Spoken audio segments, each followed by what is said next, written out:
তারা চেয়েছিল তুমি মানসিক দ্বিধাদ্বন্দ্ব, শারীরিক কোনো রকম জরাজীর্ণগ্রস্ত হয়ে সম্পূর্ণভাবে হারিয়ে যাও।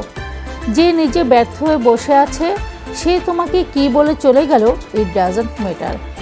কেউ যখন তোমাকে অপমান করে, কেউ যখন তোমাকে কোনো শব্দ বলে, তার ইনসিকিউরিটিকে মাপতে শেখো। অপমান দুর্বল যারা তারা করে, অপমান কোনো সবল ব্যক্তিরা করে না। যে সবল, যে শ্রেষ্ঠ, সে কখনো কাউকে নিন্দা করে না, অপমান করে না। তোমাকে যে নিন্দা করেছে, তোমাকে যে অপমান করেছে, সেই নিন্দুকের ইনসিকিউরিটিকে বুঝতে হবে, তার অক্ষমতাকে বুঝতে হবে। তোমার সামর্থ্যকে চেনো, সে জানে তুমি তার চেয়ে বেটার। দ্যাটস ওয়াই তোমাকে স্টাক রাখার জন্য তোমার সম্পর্কে অসম্মানজনক কথা, ওভার জাজমেন্ট করা, এই ধরনের নেগেটিভ মেন্টালিটি মানুষদের থেকে নিজেকে মুক্ত রাখো।